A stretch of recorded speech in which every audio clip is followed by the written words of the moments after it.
fellow champions. It's your boy Lami in Africa here, and we're chilling down with Adibebe.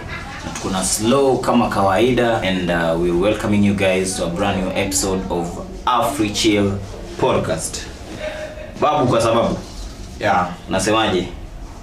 Ni salama. Kufiti? Ni salama. Naona uko salama. Tulikuwa na conversation fulani hapa the previous one, ulisema hiyo ni mambo yenye tusikujaribu nayo. Hapo huko na huko kabisa. Mbona you know you should be someone mwenye tunaweza discuss tu.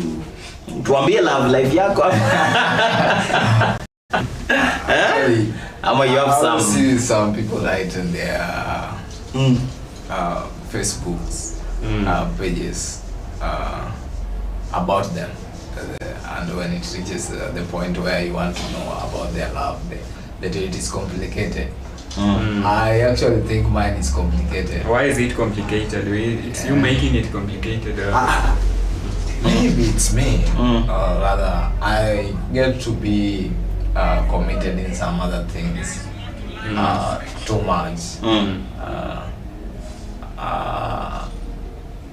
Too much to the extent that I think I forget about love. Yeah. You forget to love. Yeah, exactly. I forget about this relationship thing. But it is natural. It is humane for someone to love. But this relationship thing or being committed to someone, yeah, I think it becomes hard because let me say, okay. Do you see how hard it is, manze? How hard it is to even explain the reason why? Good. Bringing to that point, if I say it that way, someone might think that, how is this man surviving? I'll say, okay, that one makes them brand me a hoe, in which I'm not. But you sure you're not good? Are you sure you're not? Actually, I'm not. I do get people, yes, but our relationship doesn't last because I tend to be a busy man, and they also tend to be busy people. So you only look for busy people? So, I don't know. Maybe how do you call it? Usenajitetea sana. Usenajitetea sana. Don't. Maybe ni nyota. Yeah. Because I think it was my first relationship that broke everything, and it made me question a lot of things. That's why when I indulge in a relationship, it doesn't last because I'm still trying to treat the wounds. Yeah. So when it's been long. It's been, I think, years since your last heartbreak. Exactly. I think it's been 8 years. And the last time was. Heartbreak you hata kama sijapata mpenzi bana. I was too much in it. I'm those kind of people. They always say that if it gets in love, I get too deep. I forget everything. When I indulge in something, I forget everything. That is what I focus on. You always Yanga ile song ya when a woman loves. So when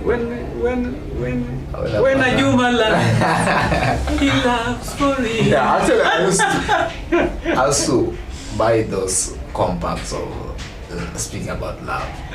Yeah, everything is love. Kitambo tulikuwa na watu wanaimba mapenzi nyingine real. We had people like manze kwa na hiyo list nikaanza kuwa mention na nipotelelea kwa akili sasa. We had women like Rihanna manze alikuwa anaimba mapenzi pale. By the way kuna song gani ya Rihanna kumbuka mapenzi? Hizo ndio ulikuwa nazo? I used to listen to funny music. You know, I tend to be in the same WhatsApp group with Otile Brown. Oh, you are Kenyan guy. Yeah. Wewe kwa but kitambo hukuwa na Otile Brown used to be there. Buda mwambie kijana mwambie. Hapo strong. Hapo utabamba Afrika sana. Actually I'm a huge fan. I'm a huge fan of the guy, so yeah. hapo ukianza kudiscuss mambo ya when it comes to this international music, I used to listen to those. I listen to. I like the old ones. No. This type of music, the country music. Okay. Yeah, like the cover of the country. In a way of calming down. Yeah. One pound the night time. Na. Hizo ndo zake. Actually, the title song. Umesikia hii Kenny Rogers ya sometimes you have to whatever. Sometimes you have to whatever to react to be a man. No. Sometimes. You don't have to fight to be a man. Yeah, you don't have to fight to be a man. No, ilibidi kuna day ilibidi anapiga story ya boys fulani that alikuwa anatulia tu. But kuna maboys walikuja wakaguza baby wake. Tommy. And the folks just call him Yellow. I know actually. Walikuwa wanaita nani? Yellow. Why? Actually, I don't know why they used to call him. Kenny Rogers. Man, those are one of my favorite country music. Yeah, the country music, I love a lot of them. And Donny Parton. Combination ya Kenny Rogers na Donny Parton ilikuwa poa. Yeah. Actually, for once I thought they were dating, right? They were lovers. Kwanza si hata dating, you mean nimewajua akiwa wazee. So I thought they were husbands and wives. I don't know. Donny Parton died in 2020. Dolly No. Kenny Rogers. Contra County, you go to County the country. County the county. Yeah, County. Yeah, Tommy, still. Yeah, Tommy. Yeah. Ili 2020 Parton's husband died this year. Yeah. Huh? Donny Parton's husband died this year. Yeah. I tend to follow that. Parton amesurvive manze. So mse wake wa music mwenye so alidedi baada amesurvive tu sasa husband yake. I was listening to something called CC, this song. CC ni nani? I think it's Kenny Rogers. Lucy. Oh, you've heard of it? I was even searching about it.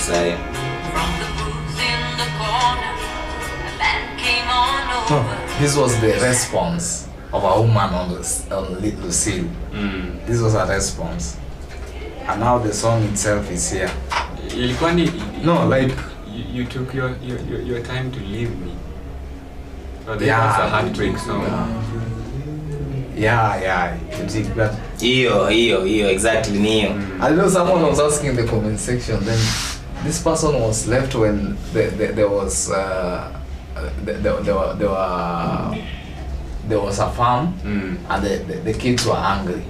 Left with the farm and the kids were hungry. Wanatokanga hiyo time man. Time you need them the most. Mimi niliachwa. Mimi niliachwa. No hiyo. Sasa. Unpack. Uliachwa. You chose a fine time. Yeah. Actually, they choose the fine time. Yeah, they usually choose the finest time ever. And actually, that's what hurts most because the first love, I think. I was in a certain city, which I want to mention, and the lady was somewhere else. The lady is watching right now. Actually, I don't know how whereabouts because actually, when someone breaks your heart really hard, you try to forget about this person, so that you live your life. Because if you don't get to forget this person, you follow her too much or him or her, then I think you are losing a lot. You lose a lot. But the moment you are walking, then I step on your shoes. We are both not making steps. Yeah. So I might think that I'm trying to drag me behind. Yeah, but I'm also stagnant. Both of us will be stagnant. So I gave it a break. Yeah. So then again I got myself in love, real love, actually real love. You've experienced that was real love. That was really I felt it. I felt it. That was last year. I think it was. Okay, let me. Mbona ukiweka kwa nyumba juu feel kitu ni real. So now listen, it was real. It was September. I don't want to speak much about this thing. Sasa wewe unaanza tena alafu tuna Buddha. You are in or out? Are you in or out? So unatupeleka na ndege juu. Tuendelee, it was September. I get to meet this day. I was playing FIFA somewhere. It had to be FIFA. You were playing FIFA, but then pale FIFA na no, not here. It wasn't here. Lakini FIFA yote tu makwela wazuri hapo kwenye space sana. So this lady, she was nice. I was attracted to her the very first day. I think it was the very first day I'm seeing this lady. And then actually I'm an inquisitor man, so I tend to ask questions about someone. Me too. Yeah. So I asked my friend who owns that place. Bro, Nani akona yeye sasa. Actually, the first person I asked was my opponent. The one I was tokea bro. Mtoto wa bosi. Ebu tusimamishe game kidogo. Umesimamisha game? Actually, see, we were playing, then the lady passed, then you must compose nige. Rada ni gani Buddha? I was like, hey bro, wewe msichana wa bosi, wacha naye. Okay, sasa msichana wa bosi kwani akona Hello my niggas. Kuna mtu. Wanakuwa na watu. Boy wake kwa pilot. And I was like, pilot. Me, I have no job. I'm like, Afananza kupigana pilot. I mean, I don't like taking people's properties. I don't like that. Yeah, then now I'm saying this lady, I'm nice, but now this is just my nigga. Namjua like anaongea sana like saa zingine haza kwambia kitu, but you know your niggas, you know when he's serious and when he's joking. So no, and now me I was serious, you know. Then kamaliza game, then again I went to that my friend who owns the place now. Yeah, so I was like, hey, dude, that lady passed here. Then and I described, and she was like, unamjua huyo. It was Z. Oh, now like Z. Z tu hivyo Z. No. I think I can disclose it. I know the nigga. She was like, she's Z. Anaitwa Y, anaitwa X. Yeah. So I was like, I was like, how much do you know her? So hapo umeenda kwa friend Y? Yeah. About Lady X. Actually, if you want to know her, because you befriend Jay, okay. Jay is also someone who is there. So I know. Please reach Jay. Yeah, because I mean niko nazoana Jay. Nazoana Jay. Na ulikuwa na so na wewe ulikuwa unacheza nani? Uni H. Exactly. So I take time na kwa Jay because Jay tumezoana. Jay pia ni dem lakini tumezoana na kuangalia mtoi hapo nini. So nacheza ngala mtoi ya. Sasa tumezoana. So naenda nazoana na mtoi. Joy, me I like it. I like playing with people. So Jay anakuwa so hapo tu kwa hiyo building. Yeah, smoky. No. Yeah. Ni kama hii business kama stylist ama salonist kitu kama hiyo. So nandapa Jay so ile compete Jay aje na leo kazi imeendaje busy kwa aje nimeona kuna pesa by day na najua unaweza nitolea form vibaya sana. Hata Jay pia ameshangana leo umekuja kama furahi ni nini ukujangi hivi by the way I'm like but they hata si ati nini niko na form Friday naanza kuja na best yao wewe unamwambia sasa so like kani umore leo umempea nini so I'm like so anauliza zaidi kwani leo umempea nini huwa kutu sawa because I don't take liquor like okay so kumwambia sasa hiyo story tunapangaje because I was told Jay has only one friend, the best friend ni wote. Sasa like lazima atatokea. So mimi kukuchila hapa. Yeah, lazima atatokea. So lazima angekujia tu hapa before the year before atoke, lazima atatokea.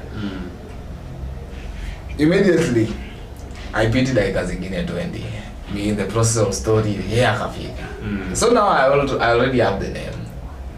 Which is B. I already have the name.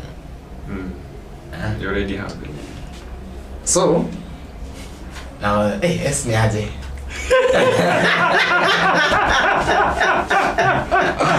So she was shocked. But then she was shocked. Wait. See that? He knows me. I'm like, Pity. I'm trying to join. So sio kwa hapa.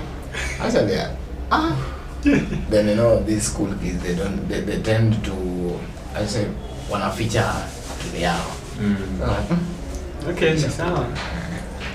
So I'm like, na huyu sasa ni mkali ni aje? Hii tutaweza. I'm like, sasa hiyo ni tu maswali kwa ubongo. Yeah, so like kinda.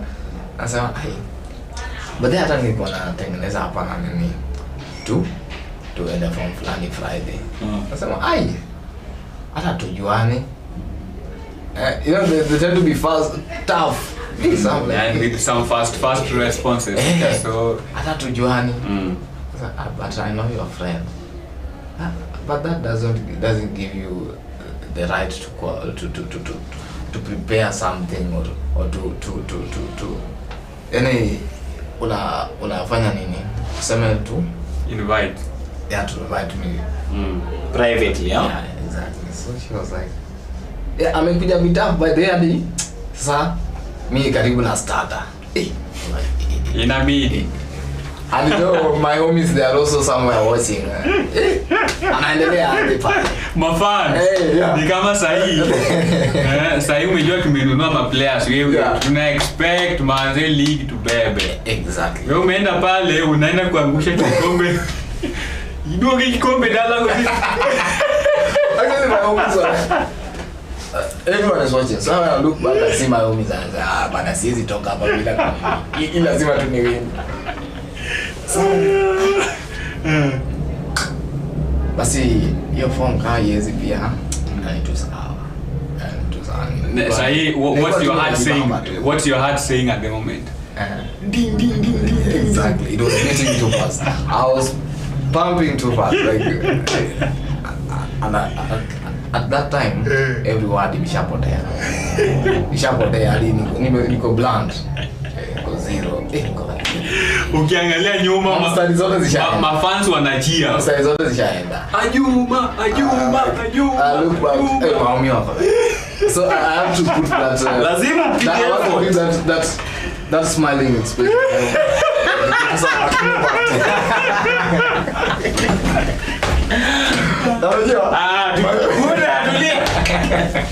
But I'm losing it. So I'm losing it at this point. So I'm like, najikaza. When I look at my homies, I don't know, lazima nijikaze tu. I must do this. So ile huku mbele manze. Karibu hata Joy inaanguka chini lakini ukiangalia unacheka hivi. I'm Joy being a good friend. Kwani aje mbona nipeleka mori yangu fast hivi. Ujia tu shamshtua. Jay come through. Jay for you. Jay is a good one by the way. Hiyo sasa ulitoa mtu kwa bench. Situation ni worse kwa uwanja bana. Ni 89th minute. Na ushagongwa. Our lives coming. 3-0. Unapeleka fast ni hadi. Sikia hata haendi kuongea. You know the lady now, these school kids okay, kuna vile they behave differently compared to the Kiaje sasa what do you mean? What do you mean differently? Like how they take things, like they tend to reason too much because I think they don't want to indulge in something that will leave them frustrated because for her mtoto wa tajiri and then she's a manager to the dad's apartments ziko hiyo area na CBD and then tena hizo makazi zote then I realized she was the first one by the way. She was the first one. So now wako wawili. So you know, being a firstborn comes with a lot of things, a lot of responsibilities. So if you mess, you messed. Yeah, you don't get to joke around. So vile Jay asha come through, say pia kaza kuslow down. Jay akaja anamjua sasa. And then they tend to be too much embedded on their friends. Yeah. So that was another. Now you should know the friends, because now that if they see that you're the friends that they are so close to is also close to you, then now they're friends with you now. Exactly. Yeah. So this is enyewe ulileta game changer kwa uwanja. Naona hapa. Na akafunga bao moja mbili within the 1 minute that you played. Kuja the right time and the fumble the bus. Because I was already losing, but I lost, and then now here comes the savior of the moment. So how did Jay save the day? So yani akaongea like usipeleke dosi yangu baraka na mori wangu. Then I'm like, but ulikuwa umesema unanibaya soda fulani. Tu hivyo tu mimi pia nikakaa mtu sasa. Kumbe na pia nikaleta mimi za watu wote. Sasa Sasa ya real gentleman. Ukafunga bao ya tatu. Niko draw sasa. Niko draw sasa ndio. Na dakika ni 91. Wameongeza 95 minutes hapo. 4 minutes more. 4 minutes. So hii 5 minutes lazima utumie vizuri. Utumie vizuri. Usiongee sana juu every time you talk unapigwa chini. Unaona? So wewe kazi yako ni kunyamaza nasibu tu. By the way, Jay nakuanga aje by the way. Hii mambo ya like nimesikia Banos kuna form fulani na kuanga. Like hey. Hiyo form ya Banos. But then hata last time tumeenda huko. Hakuko kumeshika. Unajua dema alikwambia alienda form na haikushika inamsha kukatiwa. Wakumbuka hiyo sema boys walikuwa wengi na walikuwa na wase wengi. So hiyo ilishika. I'm like so some lady told me that, so I don't know. Maybe it's not all. It makes a lot of sense. Madam wanataka watu wa high profile kwa nikai. Yeah. The man that amela kumtu wako. Kumhype hivyo kwa hiyo event aishika. Hiyo event napo. Sasa like na mimi tukaanza sasa. By the way, si hata bia tuambie kitu. Sasa bini nani wewe sasa? No, S now. S is the lady that she wants. Jay is S's friend. Sasa tuambie kitu by the way. Am I a humanist? No. Ale mimi pia napenda sherehe kiasi. Kiasi tu. Like but then mimi sijuangi sherehe, but sasa nijuana Jay sipizi hata napenda sherehe. Unajaribu kulin on to Jay. Jay ame do like hapo za kondo yako. Ndio sasa Ezra ni uko familia na best yake so. Exactly. So okay. But hey, you know mama kwanga pia na sistangu hapa because actually the sister now the younger one. Ndio sasa anakuwa caretaker wetu kwa hiyo flat ni yao niko na hizi. So ako like bwana sije kuona bila nakuanga na F sana. UF yeye kwa na ofisi tu hapo tulikuwa lift tu yeye kwa tuna ofisi hapo. So in fact kama hujalipa rent tampata tu hapo. Lala. So like ebe tujaona na tuju. Pengine wewe kwangi hapa na kwanga hapa. Jumia actually mimi that was the first day I'm seeing her. Yeah, the first day, and that is now the second time I'm seeing her. Because the time you mona akipita tukaendelea na game. Then now I've asked the question, then now I've gone there. So I like the more I talk, the more pia. The first time alishani tupia by the way. Na sikasirika juu na Memorial alikuwa anaangalia. So I was trying to libidi. No, so that playing safe pia nasema emotional quotient au jamaa iko juu. this must be the man. Na yeye pia ameanza contemplate unaona. So the more we talk now, the hadi tukafika point tunacheka. Unaona. So hapa hiyo inakoga inakoga. Hiyo sahi. I know now she it reached a point hadi anaambia but hey watu mniogopa hii place you hata nikipita ngapa napitanga ndani kama nimekuwa serious sijui mmoja sijui kweli anakuwa serious vile uko na guts yeah it raises a lot of questions like unajua kuongezwa ma points like sasa mimi nakuwa natumia kipenda tu mtu lazima tunimjue so unajihide hivyo exactly unamwambia sasa either you lose ama ni win hiyo pia ni part of life like easy force kitu sasa unaelewa so by then mimi nimeona as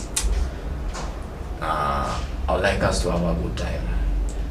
I don't really just get to know that and just tell her that I love her. No. You want a good time too. Yeah, a good time. Then we see how it goes. Because at least I do hapa leo alafu tunamaliza hivi alafu tunasema hiyo tu relationship. No. So ulitoka hapa kama umemwambia I want us to have some good time. Exactly. That is what I see. So what did you mean by having a good time? A date? Just a date. Then from that day to get to know. Date ya kwenda kwa uwanja mnapedo suka. No. You know these people are funny. I said we went on a serious date by the way. Where? It was a certain hotel there in town. Is it hotel or a restaurant? In Lavington. Okay. Because that day, that is the day I realized. But someone told me there are 24 hours hotel in CBD. But that day nilifanya utafiti peke yangu CBD. Kwa sababu mama moja naenda date bwana na dem. Si unipe place like CBD. Mwende mfanye tu. And I stay next to town Ngara. So my home is tunaweza enda kuangalia hiyo mamori wangu ni kama wale wa Pablo Escobar. Hiyo tutadu. Hiyo tuachie. So hiyo jioni then they walked in those restaurants. Not from people. Yeah. Not what I've been told. Which I think is good because you might have a narrative of someone from an enemy of that person. Or from a friend. Exactly. From a friend who how do you call those friends? Exactly. So that day tukaenda huko. Is a ribu anyway. Kuna best people wana ribu. Exactly. It's very much describing you don't know people. Maybe he or she is jealous. Exactly. So we went there. Actually, I won't talk about. Okay, should I say? I don't know if you want to. Actually, you know what we want to hear. But what are the limit? But actually, everything was paid by the lady. Yeah, she paid everything. Everything was paid by the lady. Why? How? Yeah. You are the one who asked for the date or her? I was the one who asked for the date. And she paid? She paid. Now here is how she paid. Nini kidogo kuna part nimemiss. You didn't miss anything? When a date na surprisingly the lady amesaka pay. How? So what happened? Here is how it came. So we were supposed to go. I was supposed to check on a place for us to go. Sindio? Then now I'd missed on places. That is number one because my homies didn't get places. Because the only places I knew like then the other place called Diamond Plaza West. Actually it's in Parklands. That's the place I know. But now I couldn't say Diamond Plaza because I wasn't sure if one open hadi hiyo matsa. So then again nika check online. Then online pia unapata most of ziko around zimefunga. Then I didn't expect that lady expect us to go a distance which is far. Because anaishi Ochawi iko inaitwaje? Kitusuru. Do you know Kitusuru? Yeah, Ochawi iko Kitusuru. I don't know Kitusuru. Kitusuru ukipita Muthaiga ukienda chini iko side. Unajua penye US Embassy iko? So yeah, so it is on those sides. Yeah. So mimi pia I was supposed to call an Uber. I don't have my car by the way. I don't have a car. So I'm calling an Uber. It's not going through. E-time sasa. Ilikuwa saa 2. It was on Friday. You know, Ubers are always busy your time. Najua Friday watu sherehe nini. But then anzanga Thursday ama Wednesday I think. So hii time unataka kuorder Uber ili muende pale date. Exactly. Bado yeye hajakuja. Yeah. So then I'm texting her for like, hey, it's so embarrassing to do that, but I had to. Because sasa imeshindikana sana like najaribu kunini Uber hapa. Nakata. Ako like hiyo ndio maana hujanipigia bado. And niko like nimekuwa too busy tu nilikuwa naangalia. She made it so easy for you, I'm telling you. Exactly. She was either into you, she was very comfortable with you. Now that Jay was in the mix. Yeah, exactly. But she made it so easy for you. Ni yule mtu mwenye ako concerned. Buda kukutana tu na mwenye ako concerned siku hizi ndio normal. That's what we said the other day. Yeah. Like school kids they are always that way, I think. So she's like yeah, achana tunayo. We kuja tu chini tunaenda. Siko ready. Maybe you should be ready. Oh, so you are come from the same building, huh? No. Your structure iko hapa. Then they also have another structure mbele. Yeah, alikuwa anaishi huko kwa hiyo structure. But hiyo Fridays huwa anaendanga home. Which home is not so far. Ni same from here to Migori. Tuka hiyo. In Nairobi, that is so close. That is so close. Exactly. That is so close. That is 30 bob. Yeah, exactly. So shuka chini.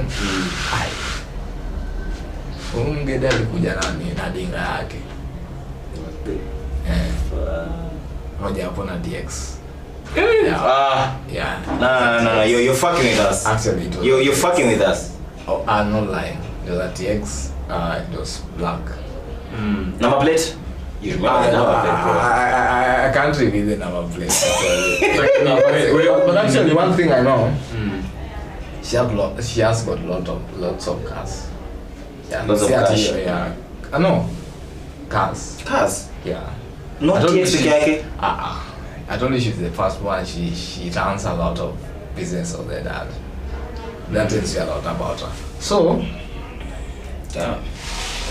Okay. But when are you going to dinga?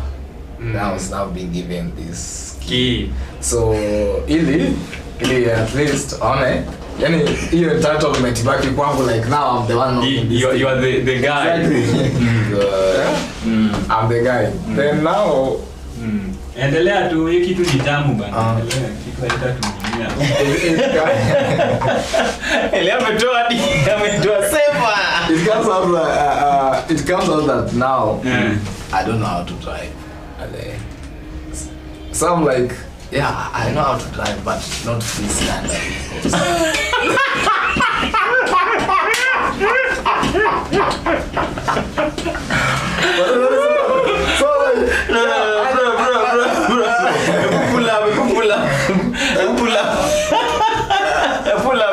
Pull up. Umesema the lady came with the TX, right? Exactly. So landscape. They don't. I told you these people they don't like that entitlement. Like okay. Now this is the man. This man has to be in charge. She has to make you be in charge. Exactly. Close shot. That is what she was trying to do. Then now she's giving me this key of the vehicle, and I'm like, hey, man. So the one was just reacting. I didn't tell like immediately that I don't know how to drive. The guy was like, kuna shida? Yes, I know how to drive, but not this kind of vehicle. Not this Kumbe the guy hajui hata kuendesha hata pikipiki. Hata baiskeli. Dem amekupea dem amekuja na TX amekwambia drive ili at least and then unamwambia buda so you download the best game ever man. You know me I train how to drive using a game. Nilikuwa nimeka game kwa dashboard hivi nikifundisha kuendesha. Actually, you know, sasa hiyo na tension man. Umejua dem atakapo kando yako utajifunza sasa yenyewe. Haiwezi. Then how you risk doing that? Then you damage the car. Traffic. That's Nairobi. That's check. Mimi nasema tu cheki baby girl. Mimi sijui so either fanya hivi just take me for like maybe niliendesha but kitambo sana so just give me a 10 minute test drive to ndio tukienda tao now 10 minutes gets to 20 minutes then 30 minutes then the story hits a lot then now she doesn't get in the key the seat the driver's seat. I think that is also a good approach on that situation. So ulisema unajua kuendesha lakini I know how to drive but that's kind of this kind of vehicle. So which kind actually she did ask that aliasi umalisha tu afala je kuendesha. Exactly. That's what she did. Okay. I sat there with her. One thing we were only doing that vehicle. We were not sure. And she came with her sister. And the sister was with the man. So it was a double date. It was a double date. No, it was my date first. Then now the sister requested she was going somewhere. Oh. Yeah, so we just drop them somewhere. Then now so the sister with the Haman. Yeah. Okay, and the elder sister with the new man who doesn't know how to drive. Exactly. Okay. So now we drop the sister somewhere. Then now we proceed to apply. Then she said, "Do you get somewhere?" I said, "Like, no, I tried my best, but I'm not too much familiar with this place. So I know a place." Yendi akasema she knows a place. Yeah, she knows a place. Okay. Okay, it's okay. The baby hapo hapo And now hapo piga tu yani and this is the place where she comes through to pay the bill.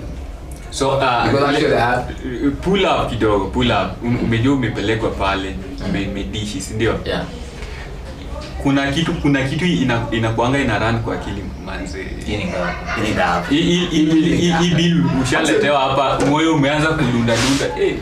Huko wewe unajua ulikuwa na bill ya ile nini ya chini. Yeah. Pesa ya restaurant ya chini. Manze na umekuja hapa umepelekwa kwa high end. And then we see the plan.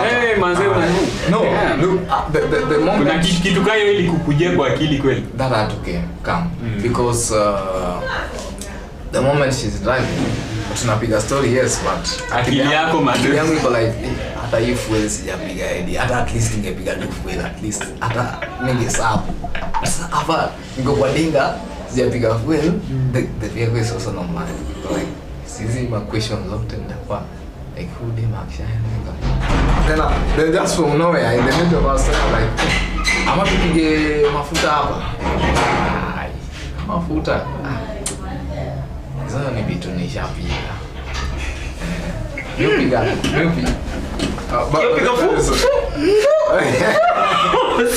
say the word. Yupiga full time. I'm like, okay, so mimi niko like Yesu nipeleke kule nyumbani. Then I'm like, exactly. Damn. So full tank, tuseme full tank gari ingesimama pale haina fuel ungepiga full tank. I mean because with your full tank at TX bro that's a lot. Ni car 26 huko you know that's a lot. Tank ya TX kama ya si kama ya salary yako exactly. So yeah. I piga full tank so of course iko fit because the last time nilifanya fueling ilikuwa Wednesday. Tuseme ilinga pia ikimbiangi sana juu. Sasa ikimbia ipike kitu suru. Irudi iko ngara. Tuseme angesema tu branch tupige fuel kidogo. Ungepiga ngapi? Si tao.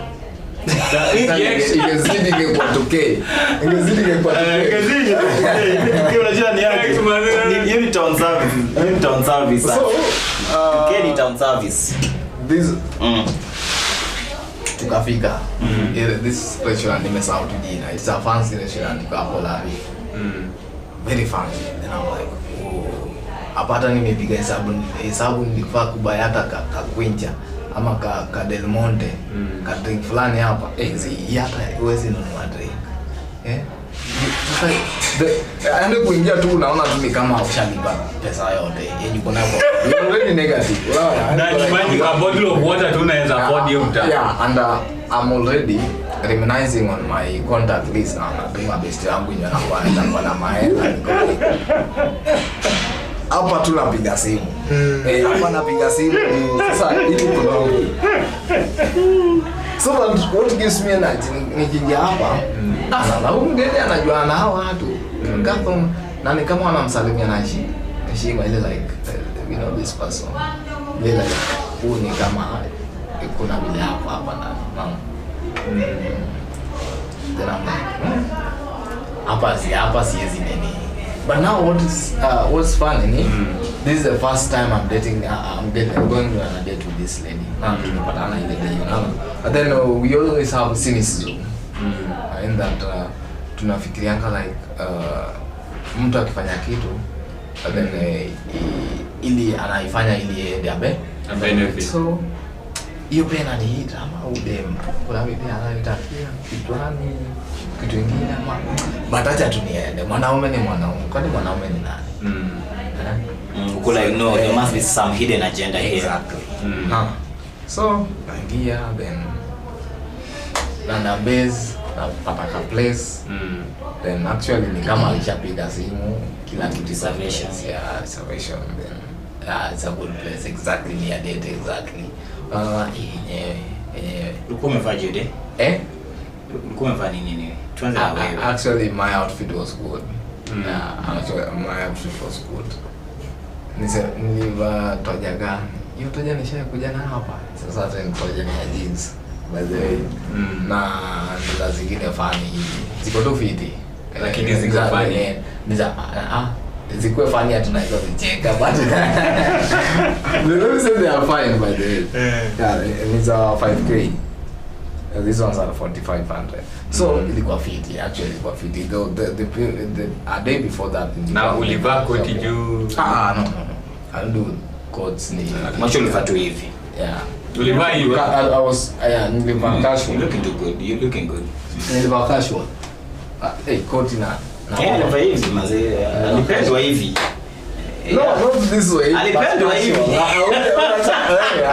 so you can see how the lady had to like just casual I'm telling you look good man so nikafika huko then now hiyo inaitwaje hiyo menu inakuwa tu hapo so niwe kujisomea na unaletewa mdifu ukaletewa kuna kwanga na hii omena kuna jina inaitwa hapo sijui Italian word majina zingine funny but I don't eat omena in hotels but I get to eat it at home hata mimi but nimekula hoteli but hata uweze jua ni omena juu hiyo jina ni yenyewe ni funny besi yangu aliwahi tanga drink fulani nilikuwa naitwaje Aslay alisoma hiyo Aslay akasema yeye this is the drink acha Aslay iletwe bro Aslay ilikuwa kali best niko like yes Aslay ikwaje Aslay inakaa iko na honey chini iko na maziwa hapo katikati na nao juu iko ice iko katikati na nao maziwa juu hiyo kiyoga so sijui hizi vitu zikimix zinakuwa kali so ufai kumix ufai kumix unafaa kuikuja tu hivyo and then now how will you drink honey so sisi tunajibamba mimi napenda na passion hiyo ndio yangu tunakunya passion mixed with pineapple so tunaendelea lakini Moria sasa hayuko kwa story tuko like why nini mbaya kumbe Aslay na maliza jamaa wetu Aslay is okay I thought Aslay is Latin so actually the foods were there, zimeletwa then. Where did you enjoy this meal? Because in your mind you're like, oh my god, this meal. Kwanza amefanya hivi. Niko like, sio nini kwanza. Ladies first. Yeah, like eti afanye nini kwanza hiyo hebu sema. Like yeah, order kwanza. Like ladies first. Yeah, choose yake kwanza then. Now I choose mine. So I'm like, okay. Aka choose yake. Yeah. Then maybe deep down, like, manze, then me also. I want to know what was really running through your mind. Kuna vitu vina run hapa kwa akili manze, hii bill manze. Hiyo ndio kitu niko focused nayo sana. Nimechagua after the platter was how much? It was 4,800. Na kwa mfuko ulikuwa na pesa ngapi? 4,800. My pocket. I had 15k. Kumbe ulikuwa umejipanga. But it's also 15k, let me tell you. Ukianza kupiga hesabu yote, ilikuwa surpass your 15k by far. Tuendelee. So, ameoda ya 45, 48. 48 yeah. So, me too niko like hata nichukue hii 18. So I'm like I'm like hiyo si fair. Hiyo itakuwa fair. Hiyo itakuwa fair. So niko like mimi hata hizi vitu nikiangalia hapa na tu ndio naweza dishi. Ukweli. I'm like chukua take this man. You won't regret it or lie. You won't regret it. Hata mimi na iko kwa mix ya 48. Ndio mind collect. Sasa uwezi kutumia tu tuweke budget please. Nataka you're taking it to 9,600. You're forcing it. Just take it. You need rent your own. Won't regret it or lie. For my case, just take that. So you are her guest during this time. For her case, yani. Manze, wacha nikupeleke commercial break. Mimi niliaipeleka manze dem date. Kwa mfuko yangu, I think I had 150 shillings. That's already fun. Yanga sasa. That's already fun. 150.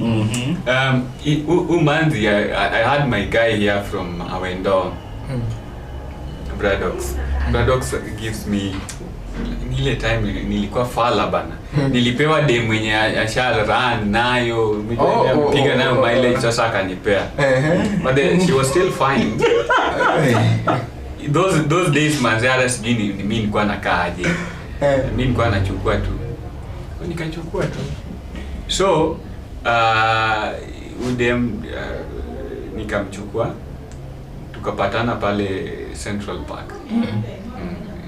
Tulisikilizana to meet Central Park. Amekuja Central Park, mimi pia nimetoka pale zangu UI. Niko first year. Nimeteremka pale tukakutana. Namwambia manze, sasa nataka tuende lunch. Tuende lunch pale klabu. No manze, hatuzienda klabu. Si unajua klabu? Exactly.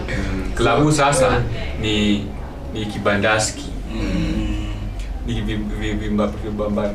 penye memories vibandaski vya kampo. I think I know that place. As in, yoni inakuwa chini afu unatembea kuja juu. Kuna wasi wewe unauza smoky whatever nini na ndio unaingia kwa. Nimekula klabu. Klabu sasa. Basi ni mautili zingine zimeshikana. Mabati. That's club now. Wanapika chakula noma. Udem amejama hataki kwenda klabu. Kumbe udem she has another nigga pale UN. Na anajua huyu nigga anaweza kuja anytime klabu. Manzena nimeenda pale, my self esteem was really damaged hiyo time. Umejua ndio bado nilikuwa nimetoka ushago, nimeenda UN. I was really trying to fit into the system, but then my self esteem ilikuwa chini kabisa. Hata venye nilienda kumeet, I was looking really funny. So I was trying to fit in na maneno kama hayo. Udema amekataa hizi enda club, tuende tao. Deep down wanchwani msee. Niko na wanchwani tunaenda tao. Unasema tu ziba. wanjwani at least ukiwa hapa mtaani. But kata klabu manze tungewezana. Angekula 70 na nikule 70 nibaki na 10 bob. Exactly. Bana tumeenda pale tao. 70 ndo 70. Yeah. Hey, klabu 70 hiyo ni. But hey, umedishi fiti? Umedishi fiti ugali omena. Kama mimi ningekula ugali mboga hiyo ni 50 bob. Yes, sasa kule ugali nyama 100. Tumewin wote. 150 imeenda. Haya, sasa tumeenda tao. Chipo ilikuwa pesa ngapi? Because I remember I ordered chips na nini. Chips na soda. Sasa sijui hizo enzi chips ilikuwa pesa ngapi? Ya plate moja. Mimi sasa siwezi dishi. Fuck bana.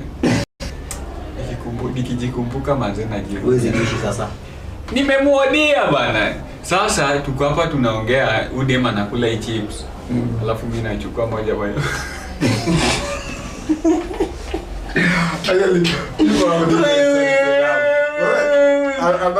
I pray that never happens in the name of Jesus. That was kitambo. I pray that never happens. Imagine tuna experience. Nilijifak manze. Sasa ninachukua chips moja kwa sahani yake. Nilikuwa na feel vibaya. What brings me to such a life? Manze. So na yeye sasa akutu hapo. Hata mine alikuwa kwela mwingine mwenye hata ana nini inaitwa aje ana utu. So she was just like eating akakula hapo then I remember tupo order soda kwa chips peke yake. Singi hizo vitu hizo tocha. So anakula chips hapa. This was how long ago? First year, that was in 2018 huko bana. Kwa kitambo sana. Umesema na bana gurumia mazuri. Sasa no, udem. Sasa alikuwa tuna empathy tu kidogo. Ndio sasa the funniest thing anakula alafu akikaribia kumaliza anasukuma hiyo sahani kwangu hivi. Akishasukuma sahani kwangu, mimi ni nani?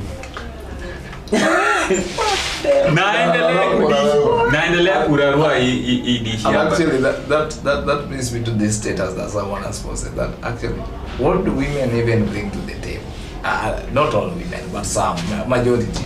Because your woman brought everything to the table. And this person was answering absolutely nothing. That's why you should marry your fellow man so that the two of you can be bringing things to the table. Problem solved, Abi. Hope we can rest now. Ni dem sasa alijibu hiyo maneno sio? I believe it's a lady. So we finish kukula hapa. Then we go our different ways. I think we got to Lirudi Central Park. Then we go our different ways. And that's the last time I spoke to this girl. Akukupea label. From your one journey you don't have label. Okay. So after a couple of months, I see her in UN with the guy I was telling you about. The guy who is way much ugly. Alikuwa na kazi, but the problem that I had ambayo haikuwa inanifanya ni secure some nice catches nikiwa first year was my self-esteem. So najua I was really struggling with it. I was really trying to fit in lakini self-esteem inanirudisha huko. Najaribu kukuja hivi self-esteem inanirudisha huko. So unaona mimi tu ilikuwa napata madem through hizo mapasses. Unaona hiyo pass nilipewa kenye nilifanya. Alienda sijui penye alienda Hawaii. Amukuongea tena. Yeah, because nilikuwa na mtext na ni snob nikaachana na yeye. Then God ni nani akakam through nikapata job hapo Nairobi and I was being paid 11,000 just for working. I was working for 3 hours a day ama ni 4 hours a day. Jioni. Nikaanza kupata mali na dress fiti, self-esteem come through. And that's how I maneuvered. So actually nilimwona after nimeanza kufanya job hapa sasa pale hapa Hill. ndo nikamcheki tena with some guy hapo UN. Niliwacheki tu but sijui kama aliniona. Mimi nilimcheki tu and I never minded whatever they are done because they were from the room. Na unajua kenye huwa pen kwa maroom. Exactly. Hata fai kuambiwa alienda kupeana label. Mimi sasa hata sikupewa hiyo label. So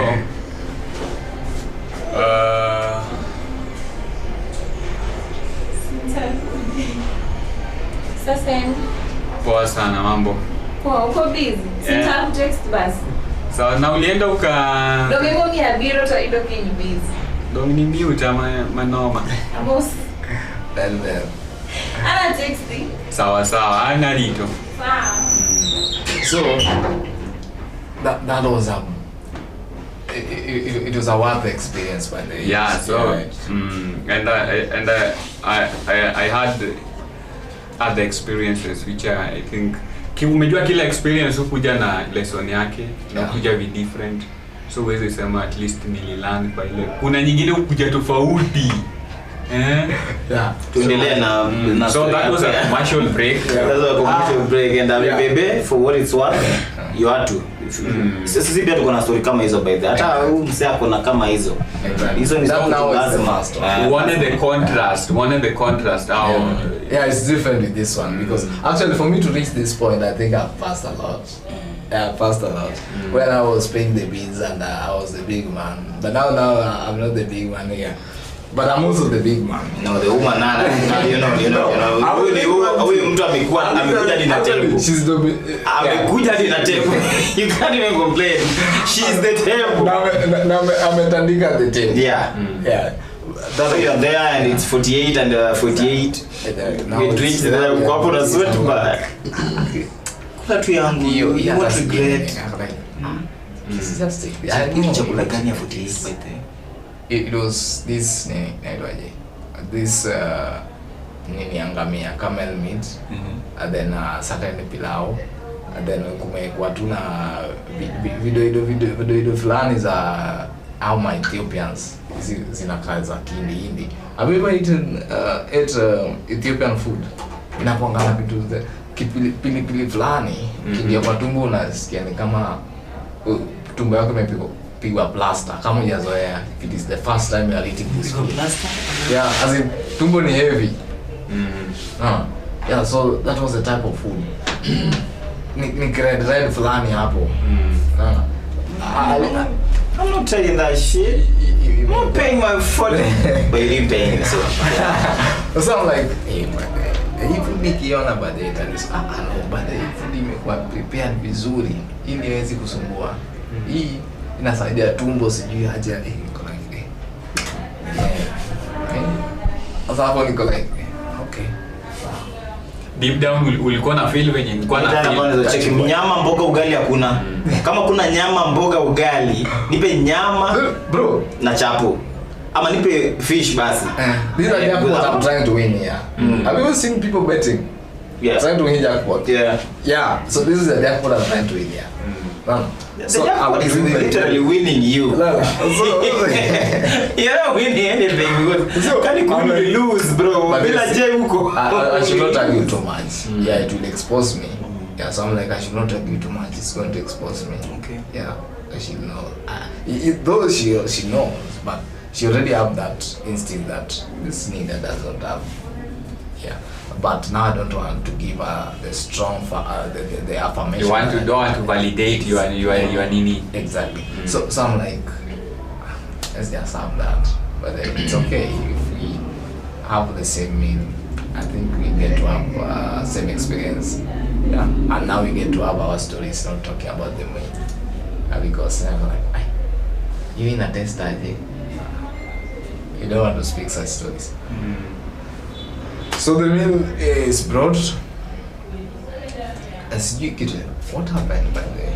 Because sisi tuli order, then the waiters were not around by the way. I don't know, but I told you she was connected to that place. I think I'll text, then the meals were brought. So hapo tukaanza kubonga, then now being the man in the room, so I had to go first with the questioning. Ini baada ya meals sasa. No, before even the meals are brought. Yeah. Okay. So Akikureject, wacha mimi ni interrupt. Akikureject, hii meal bado itakuwa tamu kweli. If she rejects me, it's okay. Hii meal yangamia alafu wacha ina meal. It's okay. But then, That is 96. that was nice. I'm having 15. My 15 is still intact. Lavington from Lavington to Ngara. I'm having a number. That I think will be 1,500. Not so bad. Not so bad. So I still have some money. Yeah. Doing that calculation, I still have some money. So I'm like, wacha ni reserve my questions. Niko na maswali hapo juu. So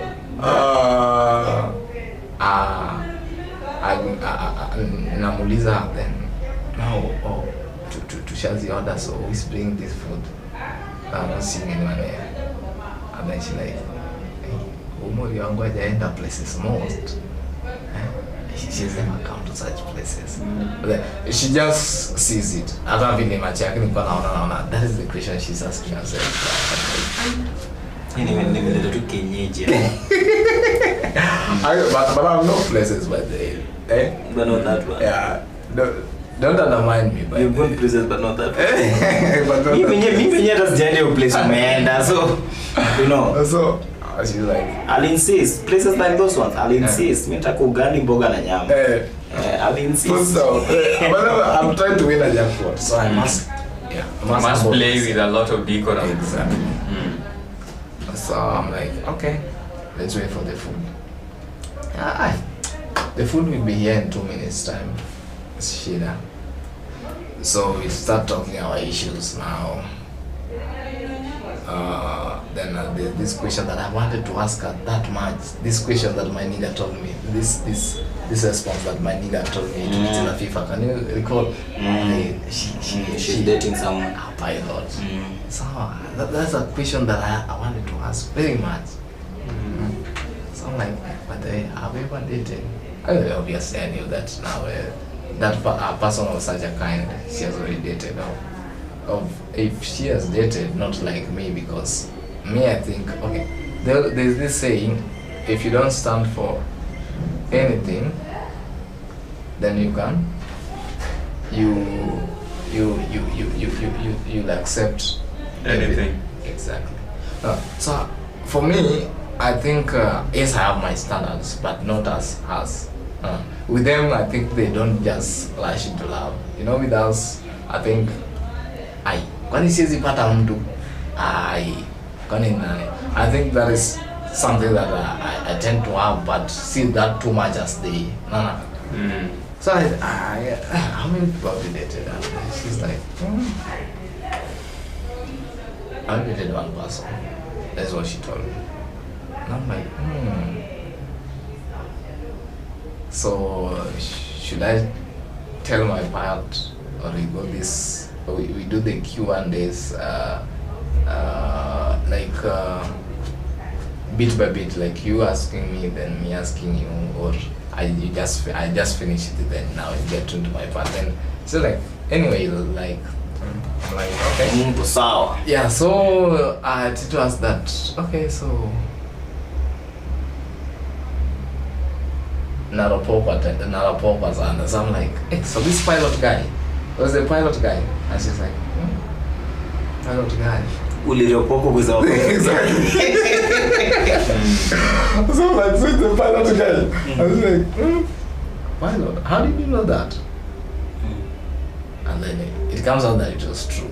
Yeah, she was dating a pilot. Yeah. They don't always have a lot of questions, and so she tells me about this pilot guy. She didn't tell me anything bad about this pilot guy. She just said, okay, how did your relationship end? No. We just stopped talking. This thing Nandy was singing, Aslay. Aliniacha, alinichoka, nikamchoka, tulichoka. That is what she said. And I'm like, so who started this kuchokana thing? Like, I tend to be busy. The pilot tends to be busy. So the moment we don't text, or the moment one of us don't get that opportunity to text the other, then for too long, then I think that one makes us not makes us not to be anything. Like it departs us.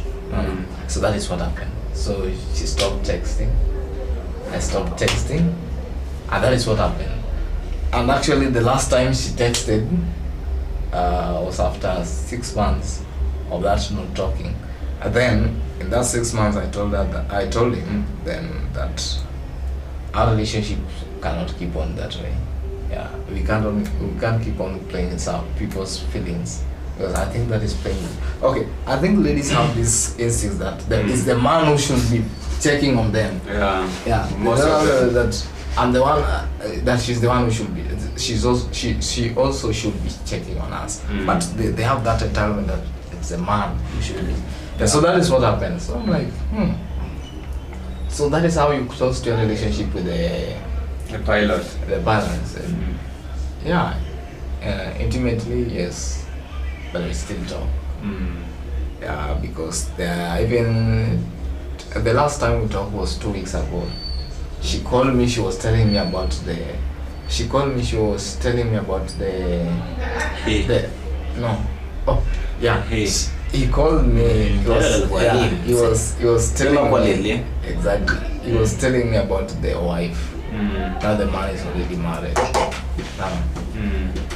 So alipiga story ya demu wake vile anamsumbua nini. Hey, so you talk those stories. Yeah, I thought we were deep friends.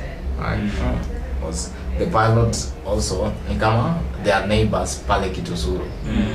Yeah, they are neighbors, and you know Kitusuru, those people who live in Kitusuru, they are the rich men.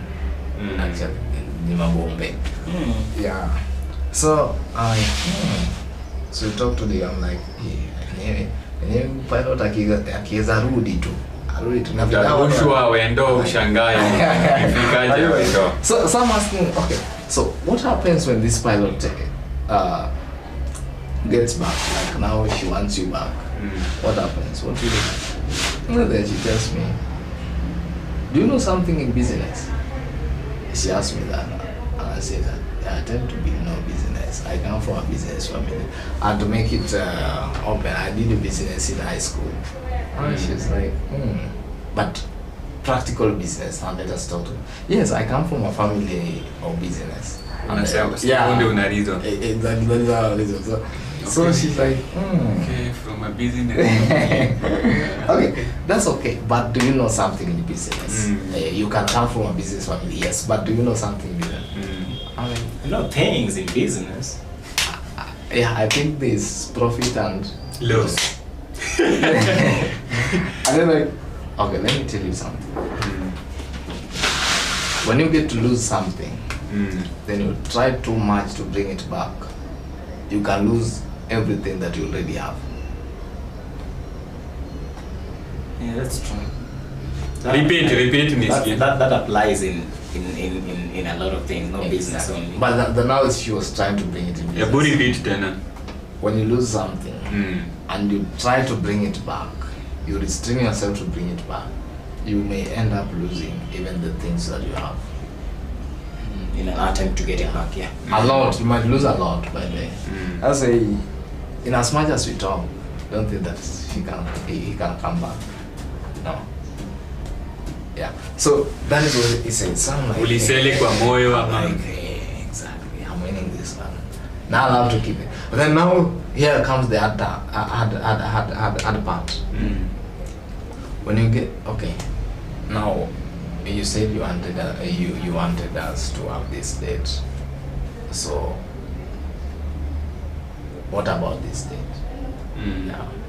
Like actually you called for this date and now we are here. Because actually in dates people can talk a lot of things. There's a friend date, I don't know which type of date is this. Yeah, we were supposed to know each other by the way, and we open up, then I tell you what I want, then yeah, and that is what actually we are doing. And then he says, but now I've told you, I think I've opened too much Yeah, like how I open to people. She says Yeah. that way. Yeah. And I'm like, okay, now it's my turn. Open up. Yeah. How many people have you dated? Of course, I had to lie. You want to reduce the number. if it was 100, you had to reduce the number to 5. Exactly. You. 105. Reduce that to 50, man. I'm like, yeah, of course I've dated. Yeah, but not. How to run that to date at all. But they honestly, I'm telling you. I've dated too. Honestly speaking. Yeah, because mimi nilijiweka tu kwa mkutano wangu. Nikatoa hizi za 3 months. Nika realize that I've dated only like 2 people. Then you come up to open to someone, because for me, Like that, the serious dating. I don't tend to open to To people. that fast. And that's a weakness that I don't know if it's a strength or a weakness. So I'm like, yeah, so I've dated on. Hey. Men. Men can lie. Huh? Anasema hivyo men too. Actually, okay. But how old are you? That is what she asked again. How old are you? Ukaongeza years hapo I'm juu. like, okay, now I was supposed to go fast, but now you are doing it fast. I must be smart here. And then I must not also try to hit her esteem. So I'm like,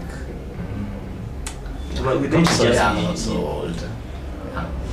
I'm at 26. She's like 26. But I realized, for me, I thought, because, okay, she's young if you look at her. In the face. Exactly. Yeah, she's very cute lady. I'll show you after the podcast, you see her. So, I'm like... She has now as you continue. No, I'll show you. So, she's like, I thought you were at my age. No, I thought you were at my age. What was her age? She was younger. Younger than you. Yeah. So mine was 26. The approximated one was 26. But now she's younger than 26. 22. Yeah. Yeah, she's 22. Exactly. So, because for me, I thought she might be older than that because of how she has been entitled to many stuff. Many, and now the things she manages, and now she's now a manager and these all things. So I'm like, Na hii age yako ulihype ama hiyo ilikuwa age yako? No, actually that is not my age. Ilibidi umeongeza. Exactly. Hata mimi kuna nitakanga imebidi nimeongeza nini. So, mapenzi. So, she says, and you've only dated 2 at 26. Like, hey, this must be the man. This must be the man. But I said, but men lie. Men tends to lie a lot. I said, like, exactly, that is men. Yeah, but now I'm a man. Yeah, I need to hit her on that. So I'm like, but then now tell me more about your name. Are you really a Kenyan? And I'm like, why did you ask that? Because the name and I'm like, yeah, I'm Kenyan. Okay. From which part of Kenya do you come from? I'm like, oh, I come from, actually, you know, people from this area, they ask where they come from. They always say Kisumu, still. So I'm like, no, I come from Nyanza. I said, I knew it. Actually, I knew it because there's a time I spoke Kiswahili to play out for them. She's like, then nilikuwa nimesahau, then I'd forgotten, then I spoke Swahili. Then my Swahili means the accent, the low accent in it. So, like, your accent may come. Exactly. But you are, you are another proud brother from the lake. So we get talk a lot of things. Then now. So how did she come to pay the bill? That is the important now. part. How she comes to pay the bills? Wait, did she say yes? Yeah. On the first date? On the first date. See, okay. She didn't give me a direct yes. Yeah. Okay. Ni wale watu wa actions. Exactly. Because actually, she wasn't sure if I'm serious or not that first time. I told you these people are conservative. Yeah, they don't just open to anything at any time. They want to see hugs, kisses on the first date. Things. It was just an hug. Tight, loose.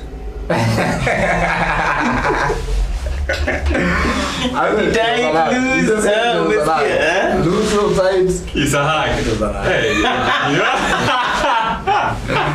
That was a loose one. I don't know. It wasn't loose. Okay. So, this is how she gets to pay the bill. Now we are done. And now, okay. I think at her mind, on her mind, she was like, this nigga wasn't prepared. According to how we have been from the first place she took me to this point that now we are done with the meals. It's not like this nigga wasn't prepared for all these bills. No. So she's like, okay. The waiter comes and she calls her with her name. And then she said, bring the bill. So she brings the bill and then she gives her the card. And that is how she paid it, by the way. I didn't restrain her. Stop. No, I can't really pay that. I don't have that money. I'm like, how do you call there's this slow song that I used to sing. Vitu zikiniendea vizuri. So I'm like singing this song in my mind. Gani otiyotalingalinga. Yeah, otiyotalinga. So I'm like, otiyotalinga. So I'm like, yes. I can't do it. Kanyo. Specifically Kanyo. I can't do it.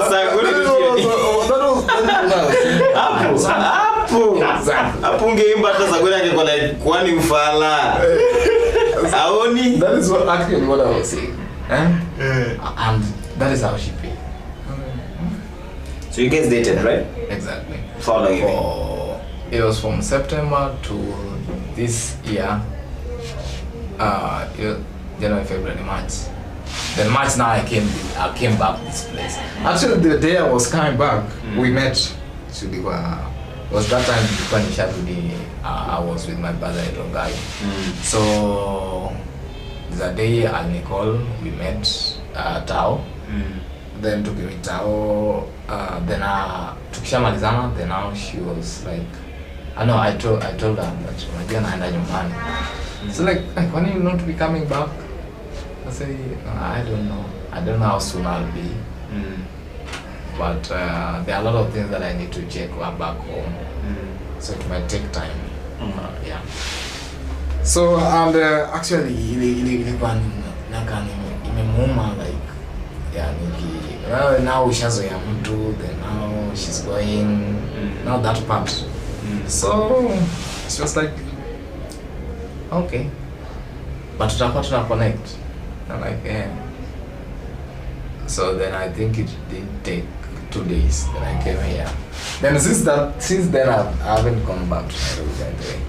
So we've always been communicating. But then are you guys still in, because sijaona breakup message hapo? Yeah, no one actually didn't break up.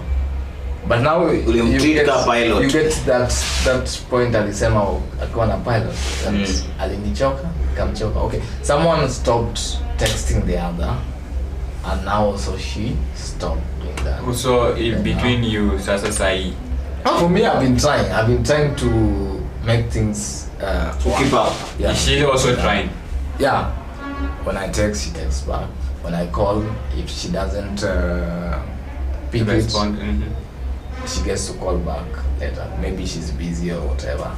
Yeah. So you are still intact. Exactly. Yes, that is the person I told you the other time is my Tyler. Exactly.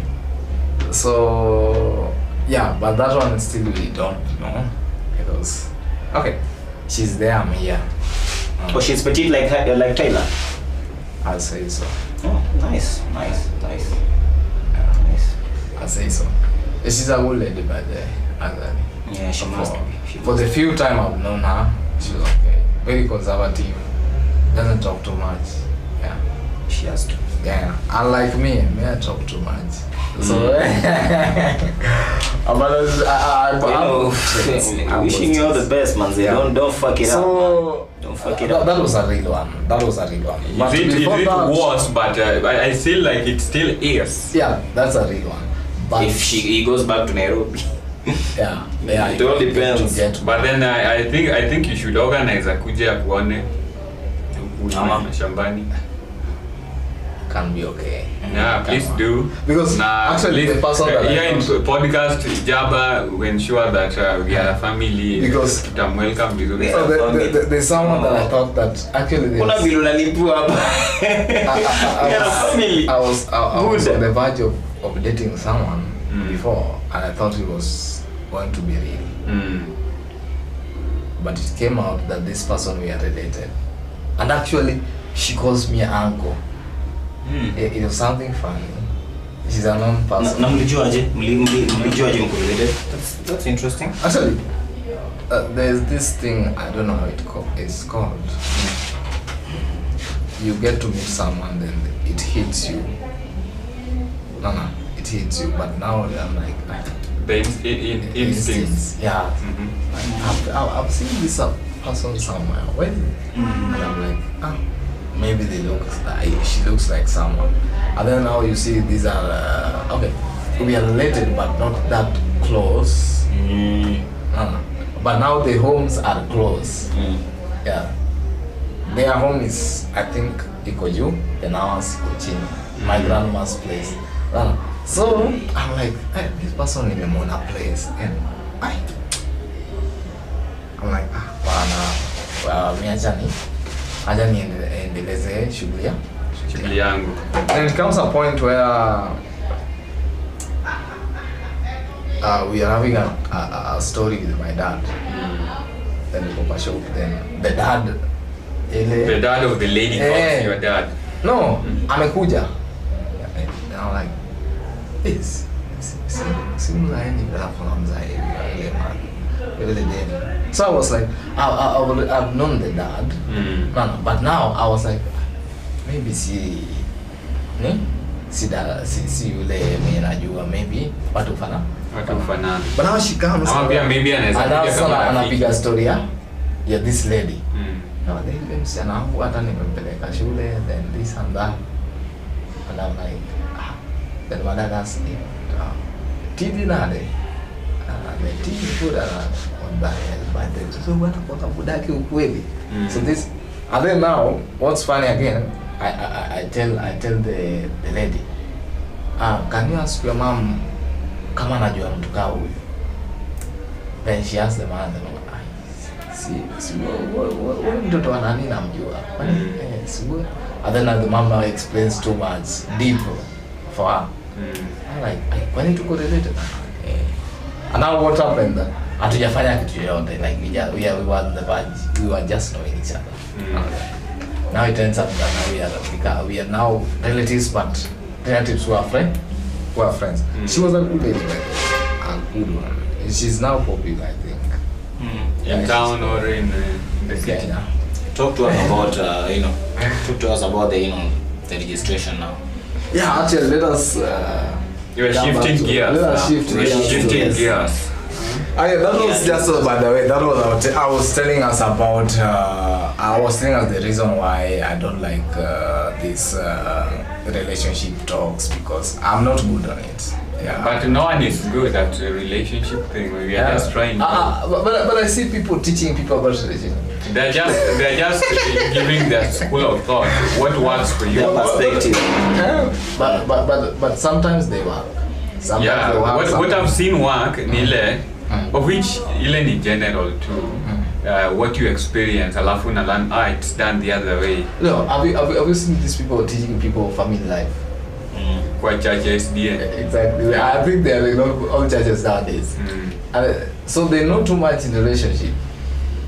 They just talk about their experiences and the experience that they've seen outside there. But they tend to insist on those things. Yeah, because maybe they don't want people, messing up. Mimi lesson ambayo niliwahi funzwa, unaona, the moment I came out from the brink, when I was at the brink of just losing everything because of this self-esteem. Yeah. I remember I just went to the school of YouTube to just study for a period of months because nilikuwa na lose kila relationship manze, naanza hivi na lose. Nilienda shule. Kitu moja nilifunzwa, niyo kitu umefunzwa kwa biashara na ule dem. Yeah. Ukiona unapoteza na bado unataka kucling, utaendelea ku lose zaidi. So exactly. Be the master. Like be the prize. The moment umeona someone is shifting focus to another thing, you shift your focus as well and pretend like it was never there. Exactly. So that's what I apply now. So these people teaching people about relationship, they are doing something good, yes, but again,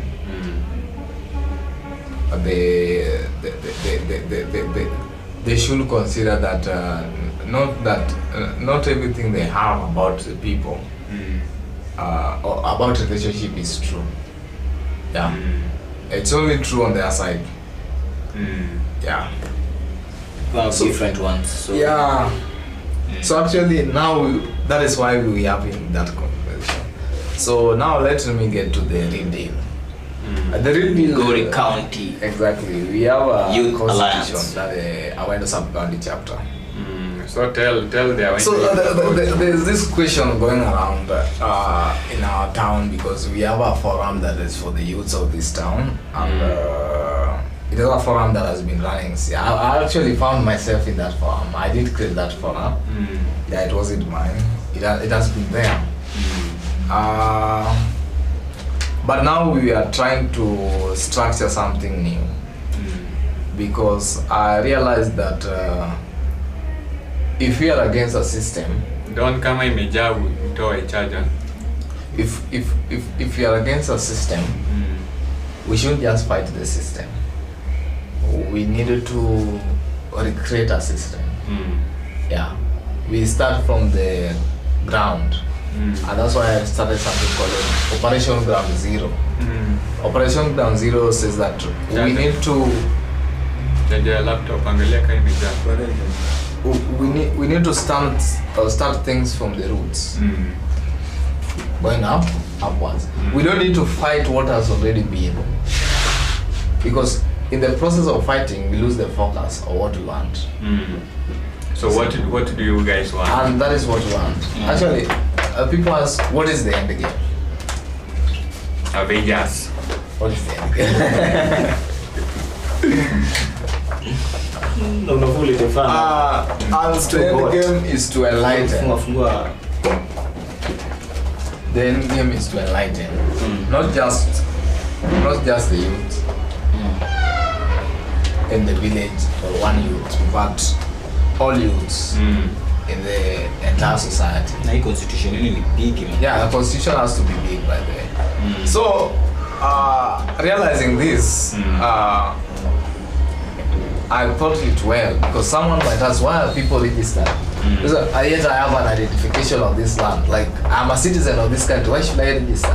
And then I being someone that tends to reason, I couldn't answer them that. Now you are telling me why you should be registering, yet you have been paying fees. Why couldn't you go to school for free? Yeah? Why? No, that is not how we reason in this school. Because I'm a youth and they are youths. If they ask a question, then I also should be reasoning. If why that I'm not the one who was doing this, could I have just joined without asking questions? I'm like, yeah, I could have asked. Yeah, because without questions, you don't build anything. Yeah. So I was like, yeah, the registration fee gives us a platform.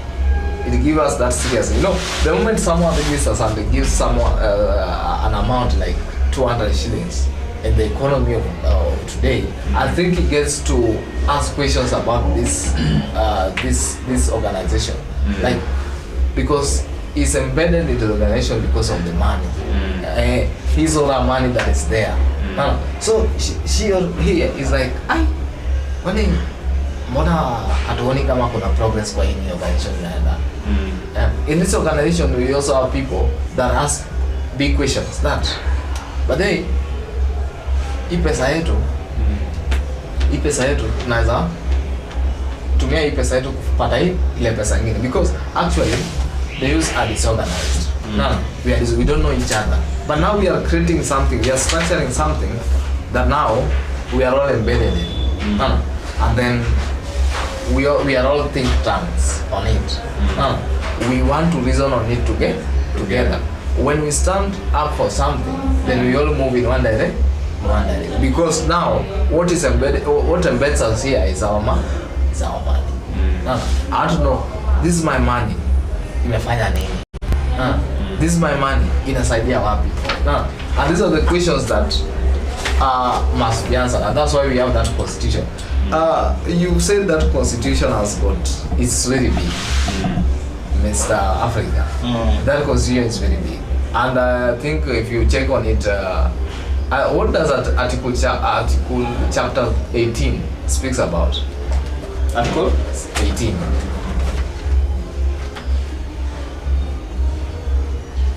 Chapter 18. Chapter 19, chapter 18 should be here. The Constitution has 31 chapters. Chapter 17. It is a 176 pages. Chapter 18. Yeah. Article 1. Yeah. Principles and philosophy.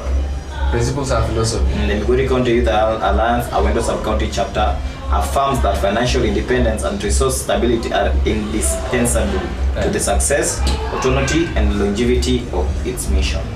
Success, autonomy, and longevity of its mission. Meaning that this is not something that we learn tomorrow. It is something that will outlive us. That's why we have that constitution. One that after a youth is someone aged 18 to 35 years.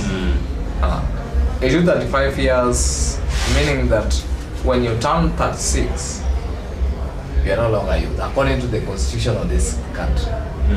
I don't know if it is in the world constitution. The world has got its constitution. Yeah, it must be having, by the way. It must be having. So US or to US only draw your constitution because this is the world constitution. Kuna hiyo organization ambayo tuko the United Nations. Yeah, United Nations. It has got its constitution. So I thought it really well that if we want something, if there's this say that the converge energy, frustration, and ambitions among the youths requires structure, demands structure. If we don't organize them, then someone will weaponize it. If you don't organize the youth now, then someone is going to weaponize them. And that one is something that I think we should understand, that if at all the youths are going to be disorganized, then there is where we come up with this type of youths who are rowdy. They want to be used to kill people, fellow youths.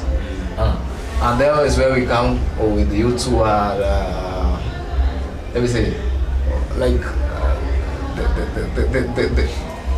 in short, they're just rowdy. Those who disrupt events, they are being used to disrupt events. You know, the other day I told you we were with the commission, and there's this question about the youths staying in ghetto and the mamas brewing Yanga or whatever. Then someone said that these people are not learned people. Then I say they are not learned. Let me tell you, the majority who are there, who drives that unity are learned people. The only thing that makes them vibe with those people is because they are frustrated in life. And you'll find that these are people holding degrees. But now because they are frustrated, that is the only place they can get to share,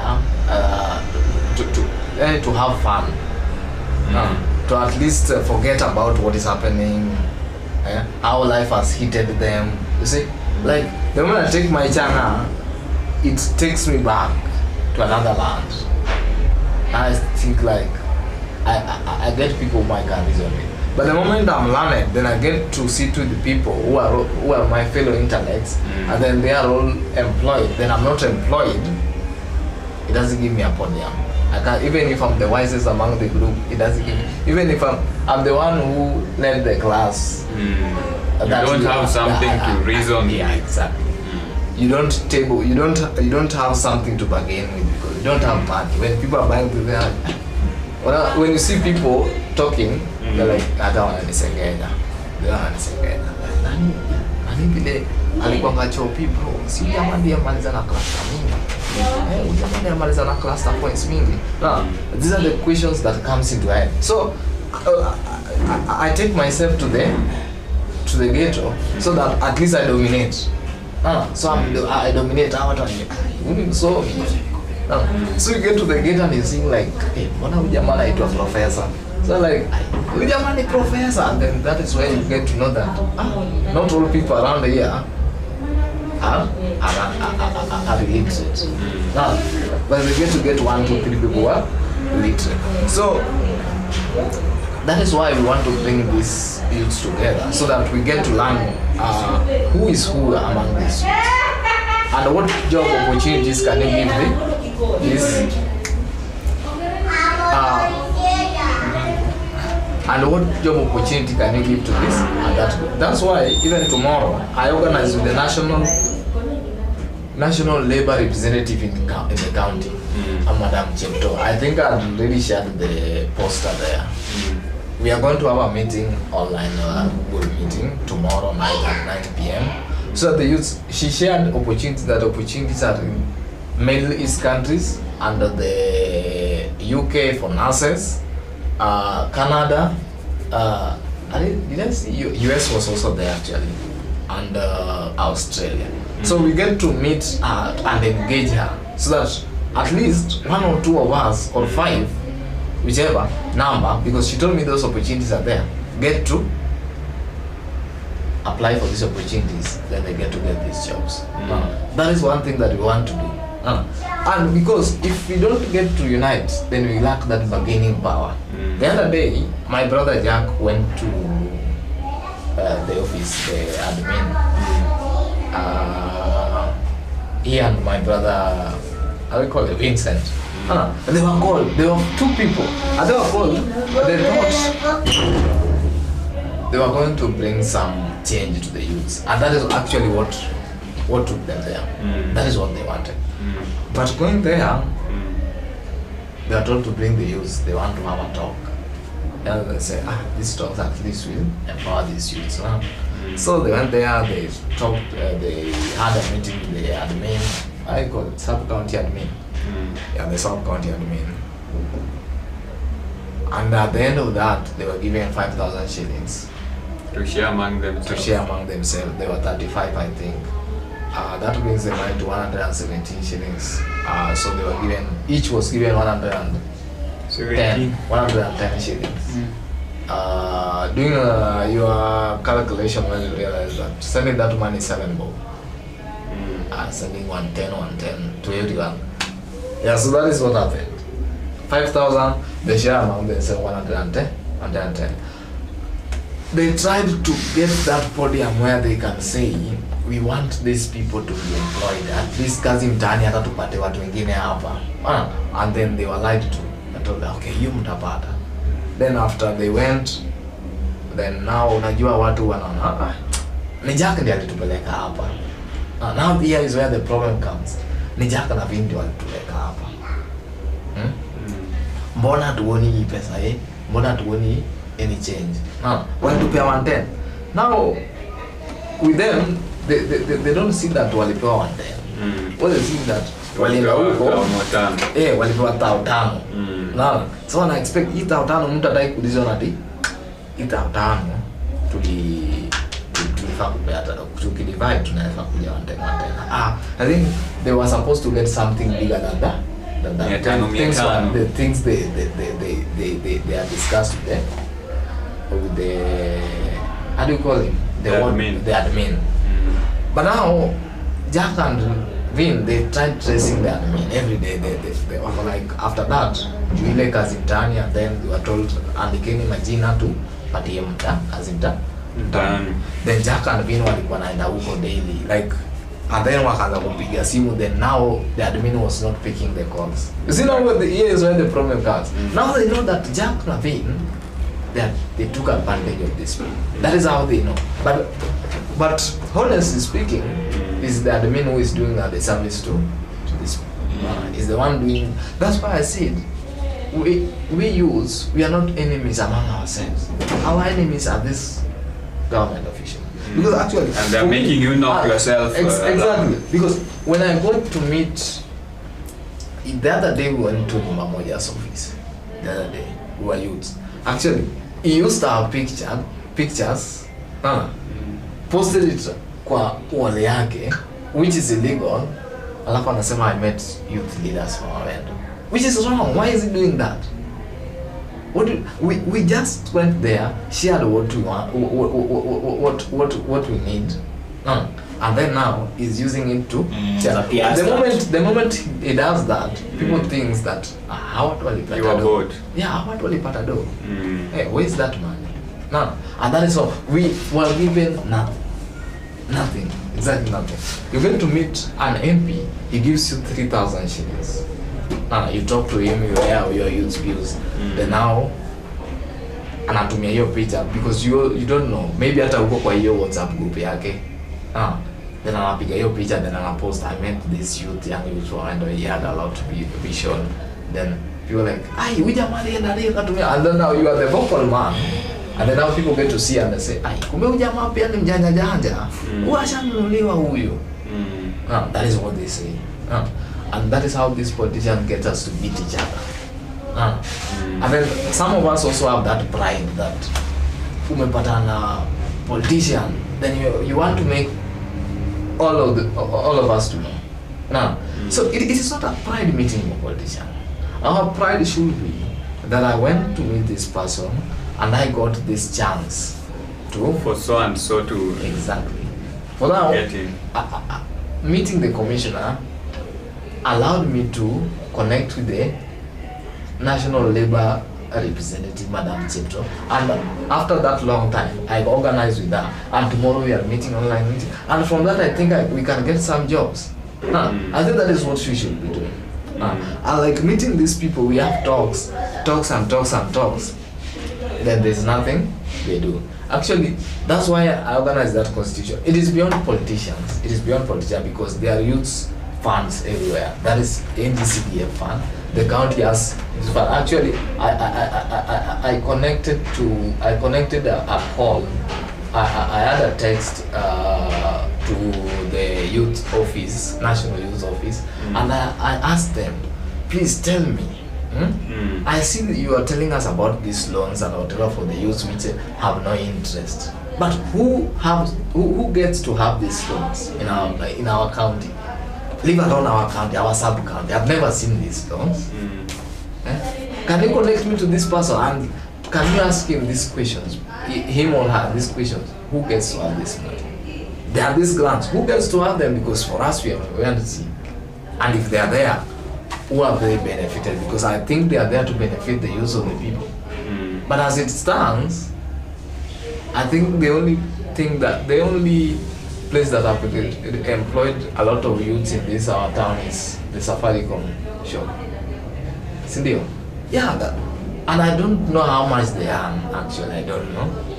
But now, there are these funds that are there are these grants, and you get someone who is not even a youth getting these grants, getting these funds. How? It's beyond politics. It is not just only the NGCDF fund. Well, that is there, the youth will now have it because now we'll have our voice. If we are together, we are organized, we now get to our voice. When we demonstrate, we don't have to demonstrate throwing stones. We just make the placards, we walk to the street. When a big number walks to the streets, it causes a lot of attention. Then now we get to air these things on our cameras and roll it down on our social media platforms. and then they must talk about it, because the youth are now outrageous. You know, we are now smart, we understand what we should be doing, and we are ready to work. We don't want to be idle, and idleness will bring us to that point. And if they want us to be at that point, yes, we are ready to do anything, because frustration is too much. And if you continue being frustrated and doing nothing, you know, we can't just be frustrated and wait for someone who we thinks is better than us to call for a demonstration, then we go. No, we must feel it ourselves. And is it the right time to go for a demonstration? Is it the right time to do this? We must feel it ourselves, not just someone from a podium, any podium. We have a demonstration in the whole country. Yes, now we are enjoying these chances. And of course it's Wednesday. Inapotea sahi. Every Wednesday. Walai. Imagine. Inapotea every Wednesday. Bana. Last Wednesday but then ilipotea. Kuna Wednesday huu natusamea, but most of the Wednesdays lazima. What is always happening? Tunataka huwa tunamaliza pod by 6. Oh. But hey, yeah, so nilikuwa na vitu vingi ya kusema leo. You still had a lot to unpack and Hata leo nilikuwa nataka tu nilabushe.